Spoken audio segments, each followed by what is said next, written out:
Hi all, I have an absolutely key game. Leela had to draw a win to try and secure promotion to Division 3. So this is in the 2018 TCEC Season 13.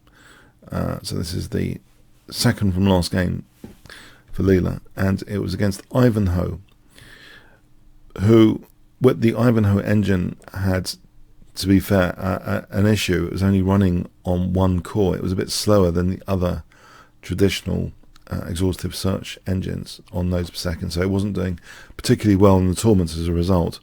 So hopefully Leela could at least draw this game to secure promotion.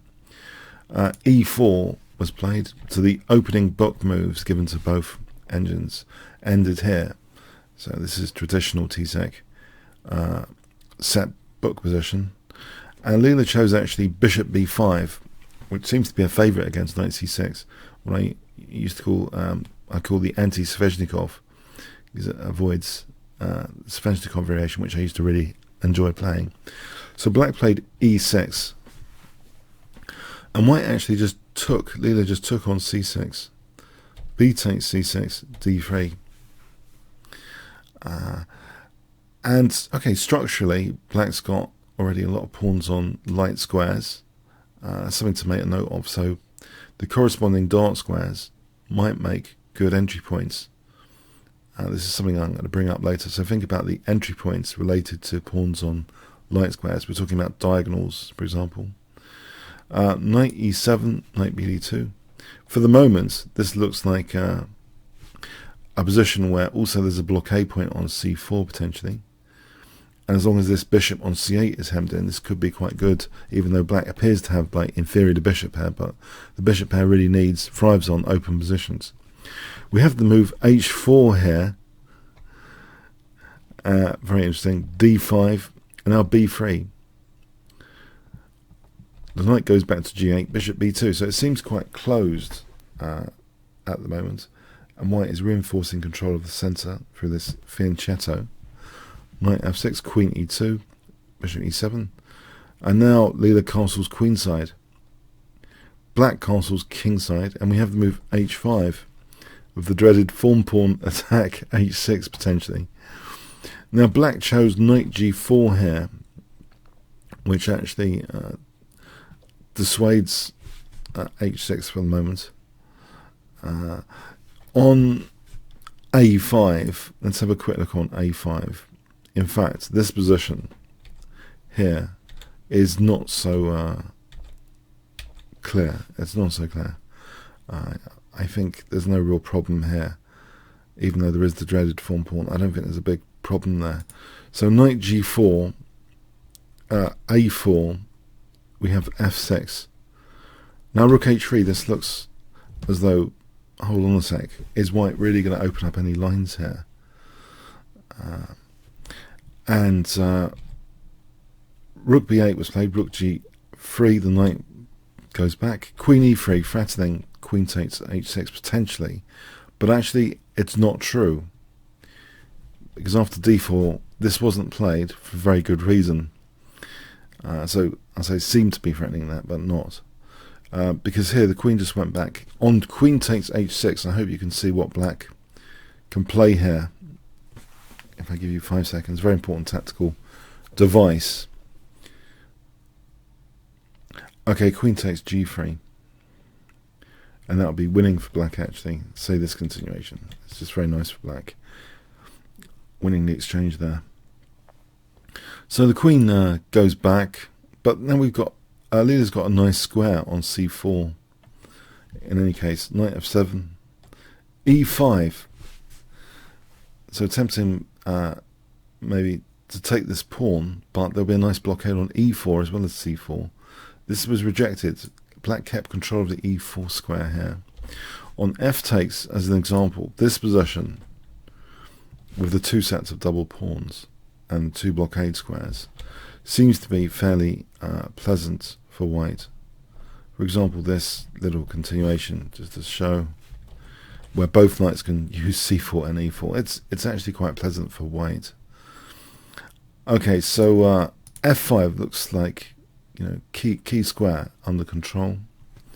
Knight c4, bishop a6. Black is not minding to give up the bad bishop, which is sort of imprisoned a little bit by its own pawn structure. Knight fd2.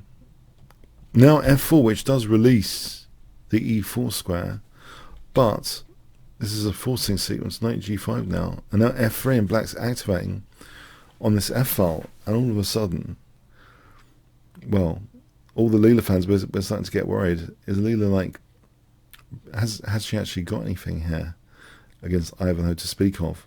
It seems like a fairly blocked position, and the only side that's got pressure, it seems to be black on the f file at the moment. On the other hand, I was personally fairly optimistic, because what about the g file? Isn't that an entrance? And at this stage, my notion of the entrance lines actually was only the g file on taking. If you look at this structure though, just make another note about something quite subtle about this with these pawns on light squares. The corresponding dark squares, for example this diagonal or this diagonal, might actually constitute entrance points, because they are like not controlling dark squares, these pawns. Just bear that in mind. So it's not just this g file, it's also the entrance diagonals to bear in mind. G takes is played, bishop takes, knight takes, rook f5, so not even taking on f3. On taking on f3 immediately, rook h3 for example, this position seems okay. I mean, nothing to really write home about. White can play this interesting pawn sack here, with the idea now bishop c1 to open up things. Yeah, this position is actually nothing really, it seems, to write home about though. So we have rook f5. f4 is played voluntarily. Black's going to pile up the pressure and win a pawn anyway, presumably. Well, so it was just given up voluntarily to sort of make black lose a bit of time. If rook dg1, for example, it can be just taken here. This position where black takes that pawn, and it's this kind of situation is dangerous on the g file. This shows one of the dangers on the g file, but okay, black doesn't have to do that, but it shows that okay, that one does show that there's some g file dangers. Let's go back. But white did actually just, Leela did actually just give up the pawn without waiting for it to be taken. And now g file usage in any case. King goes here, so that gives the possibility of bishop c1. And now the rooks look as though, well, everything looks as though it's a little bit happy. The bishop a bit happier on this diagonal rather than just staring at d4. And you might think, well, what about what about the e5 pawn here? Why isn't that taken? Black played king h8. On knight takes e5, in this position, there seems to be bishop h6 actually, just hitting g7, and now f4, for example. This is a very, very tactical idea. And now queen takes e6, threatening rook take, well, threatening all sorts.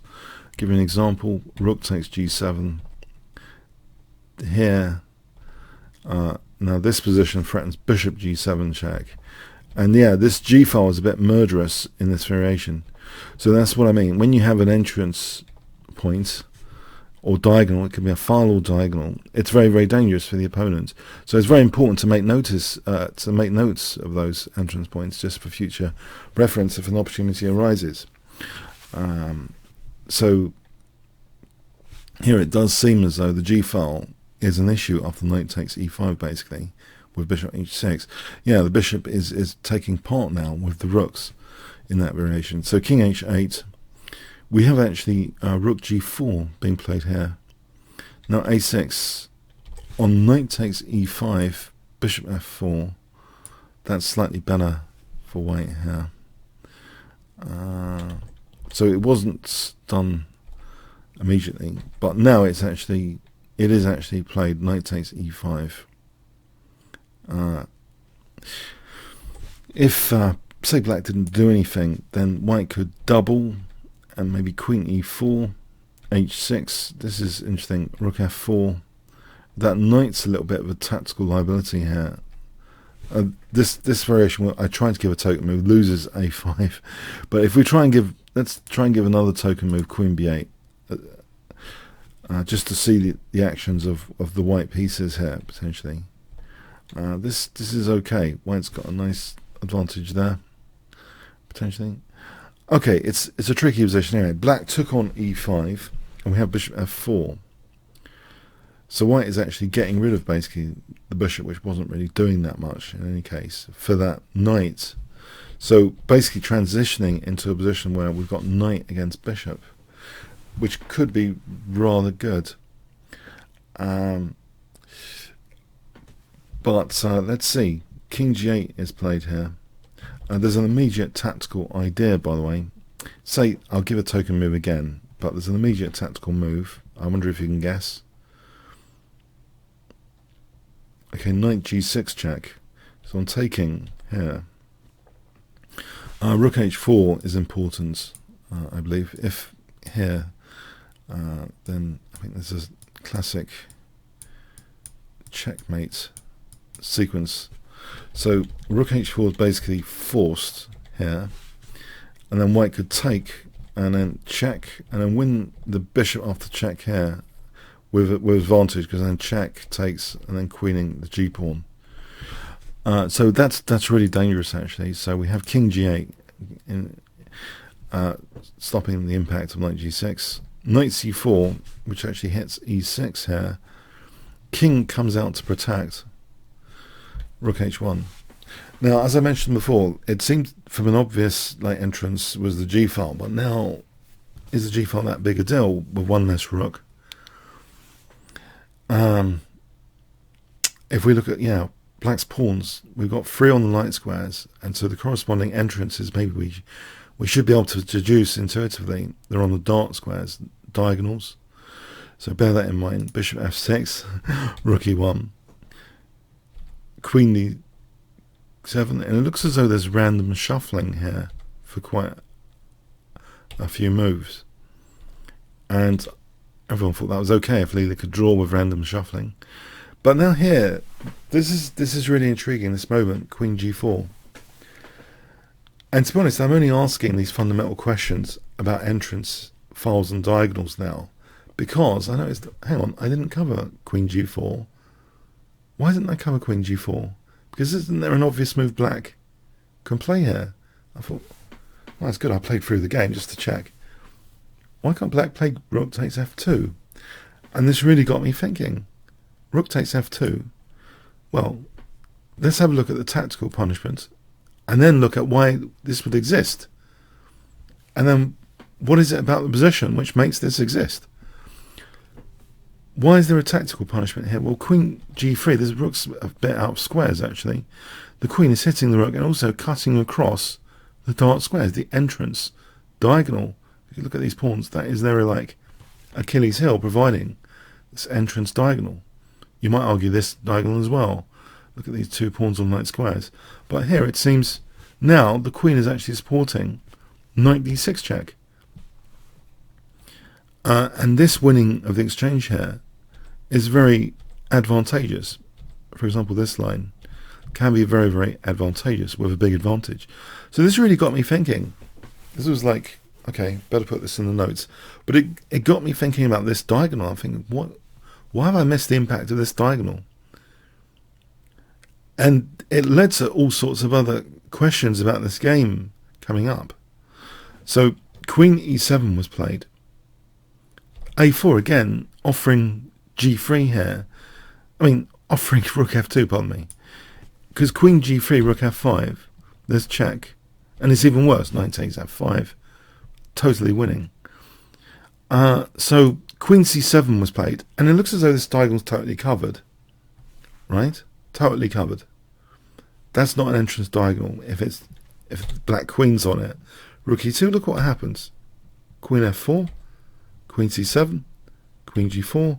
It looks as though they're doing nothing. Queen e4,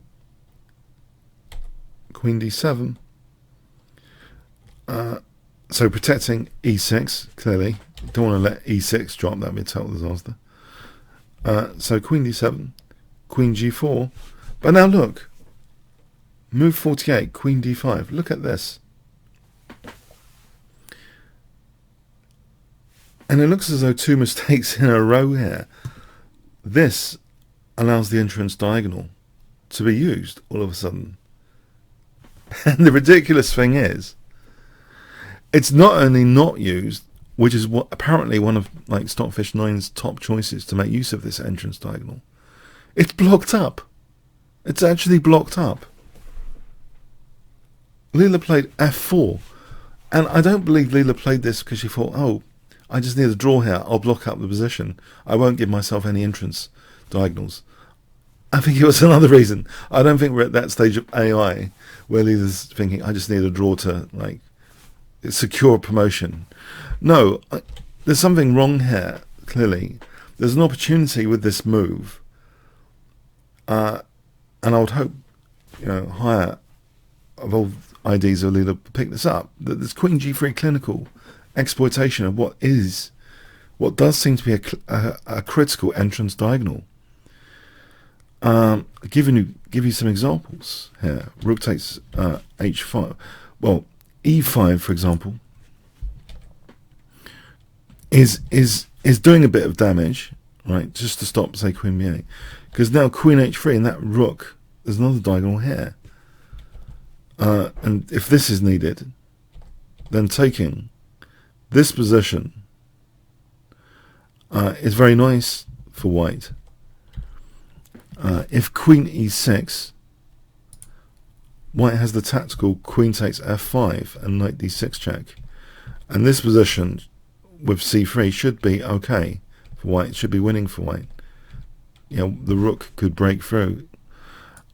So there's very interesting lines here. And if we examine rook takes h5, look at this entrance diagonal, the impact of it, why it's important to get an entrance diagonal. Queen b8 as an example, and potentially we've got a winning passed pawn if the queen can go in there with that entrance and win this pawn and create a dangerous passed a pawn. This is just a sample. White's going to have a big advantage there. In this line, in this e5 line, by the way, let's go back to this for a moment. Instead of queen h3, rook e4, let's have a look at this. And white can actually play f4 to try and open up this diagonal again. And here, there's knight takes e5. And even this situation is actually dangerous. The queen's got access to b8, so can actually do a lot of damage. Or c7, can actually do a lot of damage to black, winning pawns all over the shop. So this is fascinating stuff. One more. Let's have a look at on queen h3 here. By the way, we examined g6. On queen e6. Sorry, we had to look at that with move c3. So this is all very interesting. That in this position, Leela plays f4, stymieing in her, blocking in her own attacking prospects. I'm trying to use the word stymie. I don't usually use that one, but hemming in her own attacking prospects on the dark squares, on the entrance points on the dark squares, and we have what seems to be just endless shuffling, an episode of endless shuffling now, where both sides, it seems like a fortress. I expected nothing whatsoever to happen here. So maybe that was a missed shot, queen g3, and the tragedy is, if Leela needed to win, it would have been a tragedy that it just keeps the position closed. So it looks as though nothing was happening here in this episode right now. Absolutely nothing of any major importance. And yet, something does manage to happen based on this position. This position here. Something remarkable happens. Black plays bishop d8. It wasn't needed. It takes away some attention from e5, the kind of weakness of the last move. If black had played queen e7, then there's no real possibility of doing anything interesting. But after this move, bishop d8, to everyone's like shock horror, guess what was played here? It's as if had Leela's graphics card just melted down or something. Guess what white played here? If I give you 5 seconds to pause the video. Everyone started thinking, why is she playing like a lunatic? This position. But to be honest, I wasn't even aware of this f4, the importance of not, that itself like closed the diagonal. I wasn't even aware until I've looked at this game a few times, trying to get to grips with it. Opportunities where they exist based on pawn structure. Here, this lunatic move, rook e5, is played. What I thought, what is this? What is this? Maybe it's not that bad, because it does seem to hit c5, so is that the idea? So rook takes f4 is played, but notice that pawn was hemming in this diagonal, the queen, any entry point on this diagonal. If we look at rook takes here, this position should be an even position. As long as black doesn't take on b6, that creates a winning kind of pass pawn. For example, check, queen takes, winning pass pawn. So rook takes f4 is played. Yeah, and now, not taking on c5, but just queen g3 with a vengeance. Look at this diagonal. Queen g3. So rook f1 is played. On rook f5, it turns out knight c4, and white has an advantage here. This is actually really difficult for black. Have a look at the variation notes in the pinned comment of this video. So we have rook f1, and all of a sudden, all Leela has to do is move the rook to give the queen access to b8. But first, to my amusement, and this is becoming a chess meme, it seems. I'm not trying to make these chess memes honest. The form pawn and the form pawn is installed. THORN, the form pawn, yes, is installed, or is it rook f7? Can it be actually taken later when this pawn isn't pinned? If black had played g6, then we've got the wrath of the form pawn, have we? I would say it's dangerous. Yes, it is actually a big advantage for white. So we have rook f7. So, yeah, isn't this just absolute madness? Because she didn't even take on c5. So basically she ended up losing a pawn. And which is why I found this whole episode of the game extremely mysterious. It's like, what was this about? But then the only answer is this diagonal, which has been opened. However, there's also another key diagonal as well. The bishop is kind of awkward there on the back row, it seems. Queen g4, and this is really, really an awkward position for black. We have here e5. On rook e7, just to show why it's awkward, knight c8, and then rook takes e6. This is very, very nice, threatening rook e8 now. It's just incredibly bad for black. So e5 is played, and now the entrance is made use of on this diagonal instead. I know I'd hyped up the dark square entrance diagonal, but now it's actually a light square entrance is made instead. And losing yet another pawn. I just thought this was crazy. What is this? Leela, from this closed position, where maybe she had a draw in hand, has just ended up like being 3 pawns down. And I thought, okay, we might have to wait another 3 months. But, to try again. But this position, after knight c4, black seems to be in full meltdown mode. Because there's a pinned bishop, there's huge pressure on e5, there's all sorts of nasty threats. There's the pawn hanging on a6, which leads to a very fast a pawn. So the knight's conveniently holding on a5 as well as hitting e5. These pawns are doubled. These pawns are doubled. So really, you know, technically, maybe she's thinking to herself, no big deal, no big deal, the extra pawn there or there. In which case, if she can get maybe a couple of pawns back, it'd be kind of material equality. So black, it's a difficult position. Black played h5. If black plays rook e7, then it's quality versus quantity. Taking this pawn out with that past a pawn, this scenario is a beautiful blockade on e4 as well. But this scenario is just very nasty for black with that a pawn queening, you know, as an example. It's going to be totally winning for white. So we have h5, and black's starting to lose the pawns now. Rook takes e5. We have queen d7. On queen f8, yeah, then taking this pawn, and then this is just desperate. Sorry, there's a nice tactic I wanted to show you here. Bishop takes a5 is naughty because in this variation, because it encourages this, but that just loses to check and then getting mated. But white just bypasses that nastiness by throwing in check here, and then can safely take on a5 with the queen, in fact. So yeah, black's in meltdown here, it seems, after queen d7 is played.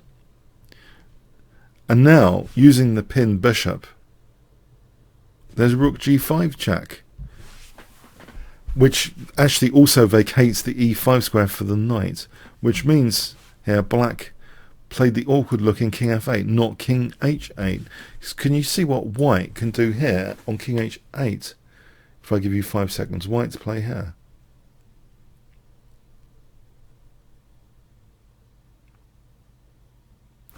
There's actually knight e5 possible here, forking queen and rook. Because if here, then knight takes f7 checkmate. So rook g5 provokes king f8. And now there's queen a8, which hits a6. h4. Sorry, there's also other threats though. After h4, there's knight e5. I think Ivanhoe was a bit in time pressure as well. Knight e5, forking queen and rook. So you might think, well, hang on, this is an engine. Why is an engine falling for these forks? It's a really difficult position here. It's as though Leela is putting pressure on basically nearly like 4/5 of black's pawns here at the same time. c5 hit, h5 hit, a6, c6. There's only h7 which isn't hit here. So, for example, if queen c7 to cover against knight e5, then taking here and then taking here, you know, the black pawns are just falling off. And white's retaining the fundamental trump cards of the position. So, also, okay. No, let's go into the game continuation. It's knight e5, but actually here, knight takes f7 is good. Forcing this endgame here, because bishop takes g5 is played, because if queen takes, then that's just hopeless, just losing everything. So black is forced to go into this endgame here, hitting the queen, where it's the pawns against the knight. But guess what? The knight is able to hold these pawns at bay. This is desperate c4 now. And yeah, it's totally lost for black, basically. Totally lost. And the game ended there. And I didn't really know what I witnessed last night. It's like somehow losing all the pawns was a great winning strategy or tactic, great winning strategy. white was losing all the pawns a great winning strategy. And then it seems the importance of these diagonals to get into black's position started to be revealed when I missed a variation note. So that's why I had this emphasis. I hope you enjoyed this emphasis on how does white get into black's position, because it does actually also put a light on Leela's f4 as being an inaccuracy, queen d5 from black from being an inaccuracy, and queen g3, and then later bishop d8 being an inaccuracy, because then we can point out that allowing the pawn sack is dangerous for black in terms of entries on the diagonals.